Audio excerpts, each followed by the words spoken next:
You know who it is. It's that pendejo again. No Fantastic Ziggy. I'm in the house today. So, I figured I'd share this with some of you guys that are getting these AMP Pro kits. Nothing bad.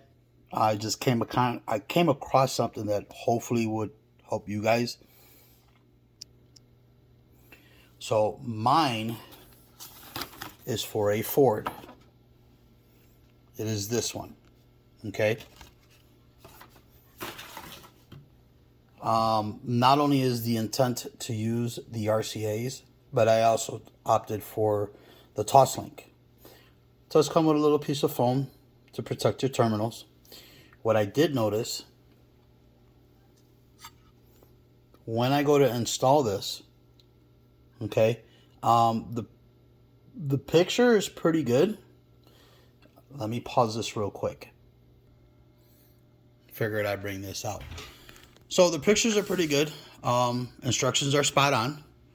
I did have a little bit of a hard time seeing that, but I did notice that this one has a different TOS link in it. If you look really good, it does not look like that.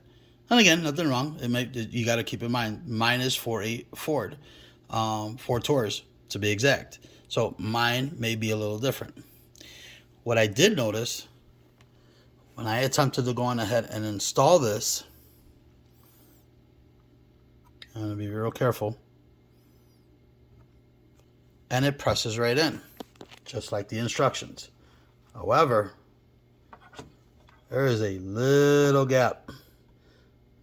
See how it wobbles around? To my surprise, this is the knockout that is on the RCA side. That is right here.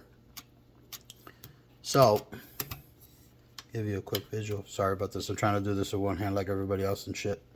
So, your RCAs are there, and then your optic is here. There's the little knockout.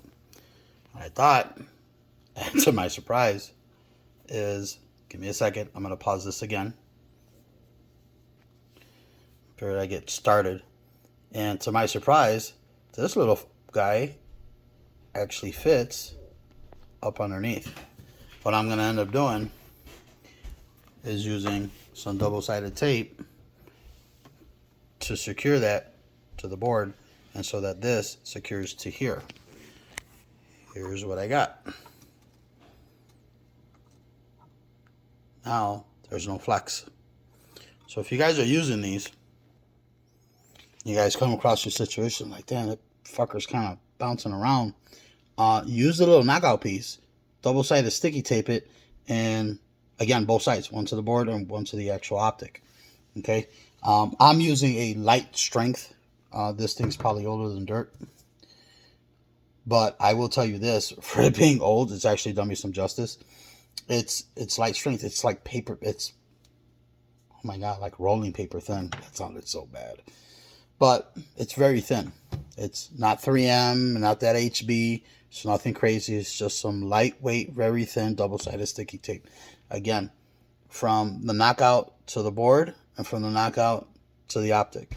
That is what I'll be doing. So I figured I'd share that with you guys, for those of you that are using these AMP Pros.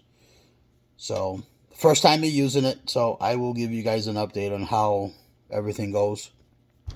So, this is going to be a pretty decent build. Give you guys a little bit of a preview. Don't mind the head units because they're probably going to be in the shop. And the amps are a little dusty. Again, give me a second. The 175.4 and the DC 3.5K. So both of them are DCs. I did take the tuxedos off of this one. This is an older model 3.5K. Excuse me. So it doesn't have the tuxedo on there. I've got an idea for the tuxedos.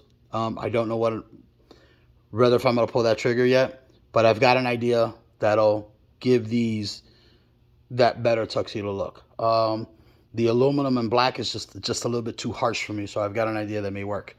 The Super Bank is going to go in there. And yes, the XXX 18. I'm trying to get another one. I'm still trying to make the decision. I've got somebody in Indiana who's got like 4 of these, 2 of which that are blown. So I'm questioning the fact of what am I going to do. This is going in a 2012 Ford Taurus SHO. So I'm trying to, I told myself I was going to do a moderate build. I know some of you guys are saying that fucking 18 is not moderate. Moderate is a few hundred watts, pendejo. Yeah, I know. So I tend to be a little bit on the extreme side. So it was meant for something else. It was actually meant for my son's car, but apparently he opted for 12s. So now that bad boy is going in my dad's car. So I think I am going to stay on the moderate side. Leave the 118 in there. Leave it casual, something casual. What type of build? I don't know. I don't know if I'm going to do enclosure or IB. I will not be going as extreme IB as Peter from PS Sounds. I do find it intriguing, though. I'm growing very fond of some of these IBs that are out here. I'd like to explore and find somebody who actually does stuff like that here locally in Chicago in the U.S. I never got an opportunity to hear one of those.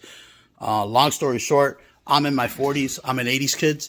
So needless to say, when we used to IB, it was literally just a baffle board and use the entire trunk as the enclosure. That's how we did IB. This new IB that's out here, it's pretty intense. But I'm hearing rumors like it's a new IB form. So I don't know how long this new IB form is.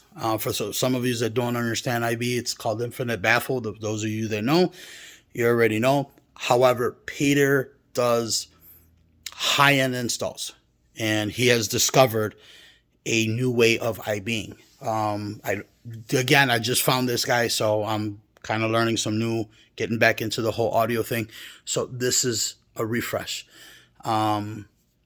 This is going to be a whole new game for me because a lot has changed from the 90s to now. So the equipment that we have today was nowhere near the equipment what we had yesterday. It is far more advanced and it's far more brutal than what the hell we had back in our day.